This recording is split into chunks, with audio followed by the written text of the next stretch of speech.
It's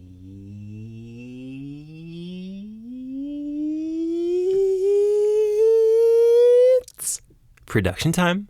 I'm Reid Stefan, realest puppet in the game. Today, we're talking about how to improve the quality of your mix through small speakers. It's clear with today's music-consuming audience that the preferred devices for consumption are small and portable. That means your cell phone or your earbuds. You might bounce your mix out, send it to your phone, only to play it back and be wondering, what happened to my bass? Why does everything sound so muddy in the mid-range? How come it doesn't feel loud anymore? Well, these are all things that we're going to answer with some of my favorite tips to get your mix sounding better in small speakers. Let's jump into our first example with this funky beat I'm working on here in Ableton 12. Now, if you're listening through a cell phone, you might have a hard time hearing a lot of these instruments. This group right here, you might not even hear it all through a cell phone. So that leads me into my first tip, and that's the musical key of your song. Now, every key has 8 notes in it, and every song is going to touch on a certain group of notes from within that key. But as far as speakers are concerned, there's some notes that really voice better than others. For example, if I play this 808 instrument, you could hear, if you're listening through small speakers, as I go up, without actually changing my velocity, this note may sound way louder in your cell phone speaker than this note. Using that as a guide helps you choose either what octave your bass notes are in or what range or what key you want your song to be in. Now, a fun little trick that I do when I'm trying to figure out what key I might want to change something into is throwing like a wave sound shifter or any kind of basic pitch shifting tool on the master. Now, this is something that you're just going to use for your reference temporarily. It's just a quick way to take your production and change it to a whole new key with one single knob. So this is our original key. Let's start taking the semitones up.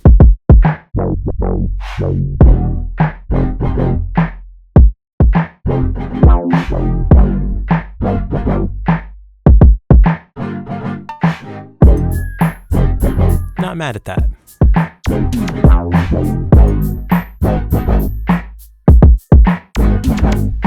Now, obviously, this is just artificial pitch shifting, but really useful guide just to hear how well it pronounces in small speakers.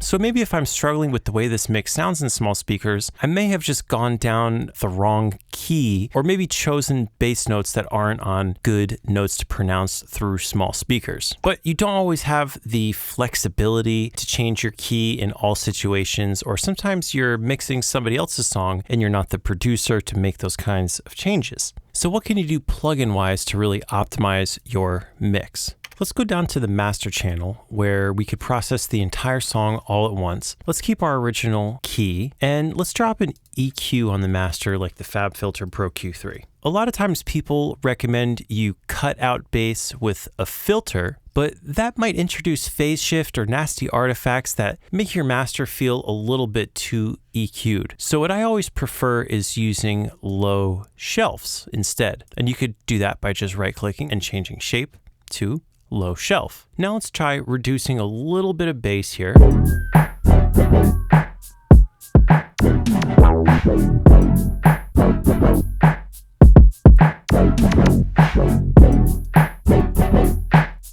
Before going into our master plugin. And that might actually open up a little bit more headroom to push the loudness. Hey.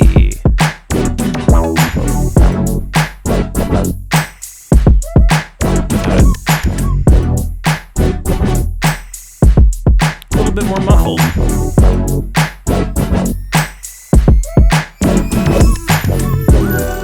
Another really useful trick, nothing cuts through the phone better than a special effect like filtered intro. So let's actually go back to the low cut And we're going to do something really noticeable here. And I'm going to double click and get a high cut. I've always found a really social media friendly way to arrange your song is to have like a hooky intro that's just filtered. So that way your phone speaker doesn't even have any struggle pronouncing your song right from the start. Make it feel like it's already playing through a small speaker intentionally, and then let that be your intro, and then hit the bass. Hey. Another really useful trick that you could use FabFilter Pro Q3 for is just as a reference. Phone speakers don't really pronounce too much, I'd say below 400 if you had to pick a hard roll-off point. I'd say it doesn't pronounce stuff too well above like 10K. It's really hard to hear the difference between anything above 10K through a phone too. And sometimes if you just want to hear what your song would sound like through a phone, and just hear how much you have going on in the mid-range, as sort of a preview to what it would sound like through small speakers. Using this as almost like a mix cube kind of speaker without actually having a separate speaker. But obviously, like I said, this is something that I would automate or just use as a reference for my mix. A type of mastering EQ curve that I would do to really help enhance what's going on in a cell phone speaker is a nice wide boost in the mids. And when I think of mids, I think of around like 1K-ish. I feel like a lot of loudness. If you're gonna EQ for loudness, you want to be looking in this range. And let's use that tip from earlier where we used a low shelf. And just do like a big long swoop like this.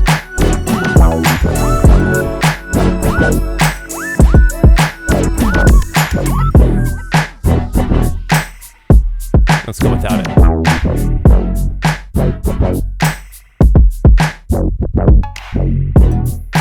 And back on.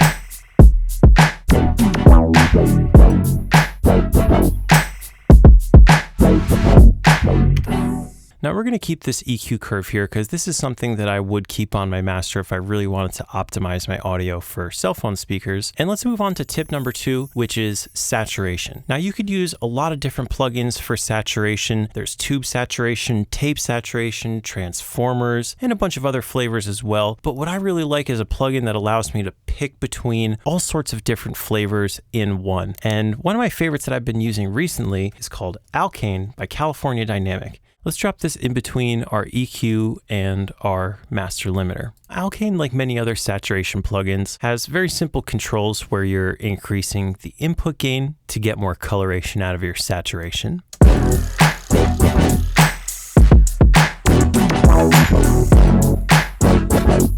And this one just sounds so pleasant as you push it.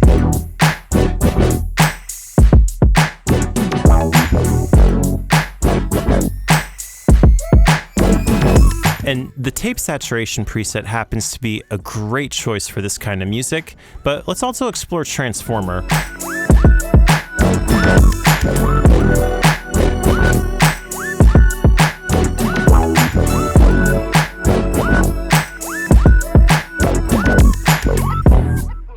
What I really love about Alkane over other saturation plugins is the way that it treats, or I should say doesn't treat, the transients. I always find I lose my transients when I add distortion, which naturally makes sense because you're oftentimes clipping things and the transients are the loud peaks that are getting clipped. By the time I get to mastering, my transients are something I'm really trying to preserve, not cut away. And my second favorite thing about it is the way that it gives you 4 distinctively different flavors of distortion, because every song is going to call for a different flavor. We already heard a little bit of tape and transformers, so let's start with tube. And again, we're here on the master.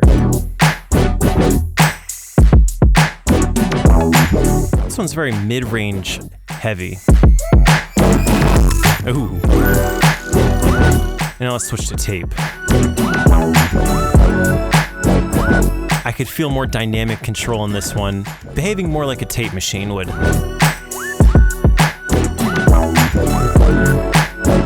And this one's really dynamic and a little more sensitive.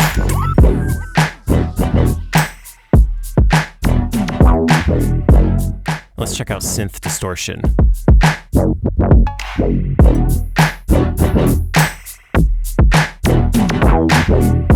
I'm guessing this is meant to be something that's just on synths. Let's try putting Alkane just here on the synths group. Hey.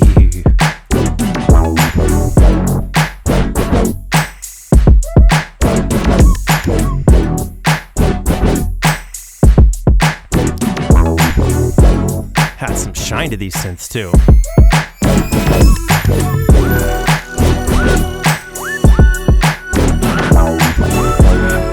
Pull some thud down, make it a little more friendly for small speakers and cell phones.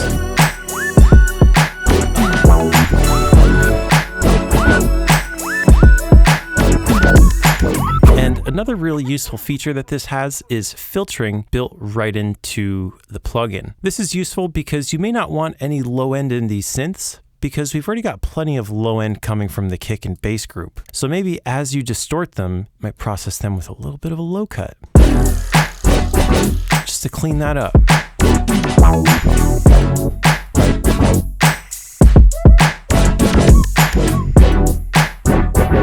Or a funky filter.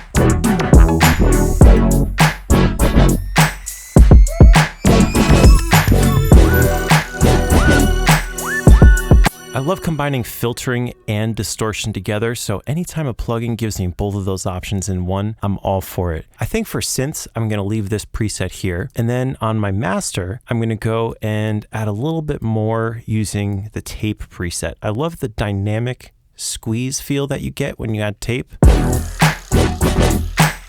takes a little bit of pressure off your limiter too.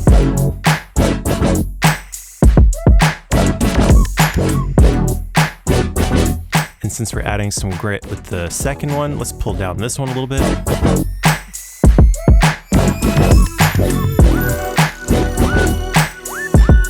On drums, I would probably go for the transformer preset. Sometimes it's just too hard to make up your mind as to which single one you want, so why not go for 3 of your favorite all at once? I'd probably use tube on a vocal.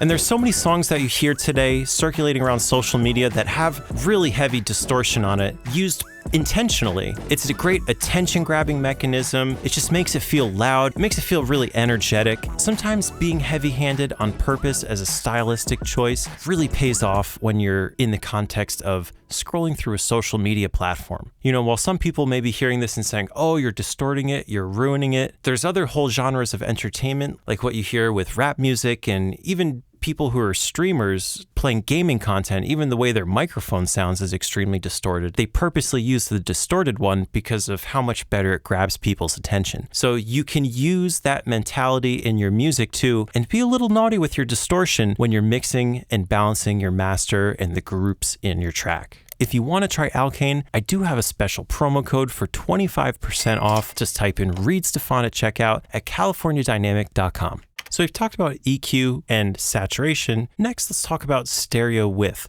Now, this is something that I always use strategically, given the fact that the phone's left and right speaker are so close to each other. And not only are they close to each other, but most of the time you're holding your phone vertically and they're stacked above and below each other instead of left and right of each other like your ears. So naturally, you can't rely on stereo effects being too pronounced or heavy panning being noticed. But what you can do is use panning to keep the center of your mix clear for only the instruments that absolutely need to be centered. And for me, that's kick, snare, vocals, bass and 808s, or any lead synth that happens during your drop or instrumental break. Almost everything else can be panned to some degree to keep that center lane open for the most important instruments. An example of that here in this mix would be taking all of the percussive elements and just finding some little spot outside of the center, just to keep things not perfectly centered.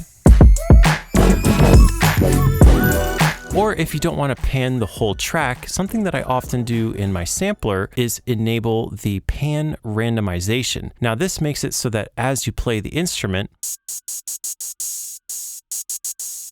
it never really plays straight down the center. It plays as wide as you set it to be. So I had it at above 78 or so, pretty far left or right. So if you don't want to pan the track permanently left or permanently right, hopefully your DAW has a pan randomizer in the sampler to do that for you. This is a super secret sauce trick that I use all the time for percussion. And of course, when I'm mixing vocals, I pan everything except for the lead vocals. Here in the keys, we can apply a similar principle. Let's mute our drums and bass. And these are doing very similar parts, so let's just give these a little bit of left and right, just add some more width. And for this next keyboard part, we'll do just a smaller amount. You don't have to do huge panning. This, I've got some ping pong delay to make it sound extra wide. Just using every panning trick in the book just to make everything as open as possible, so when that vocal comes later, your beat doesn't get in the way. Hey. So there you have it, all my tips from scale and key of your bass notes, EQ and filtering tricks, my favorite saturation plugins, and increasing your stereo width through panning. I think you're very likely to find a tip or two that will help your song translate better through small speakers. If you want to get a hold of any of the plugins that I used in this video, check out the links in the description below, and I'll catch you guys next time in another session. Peace out.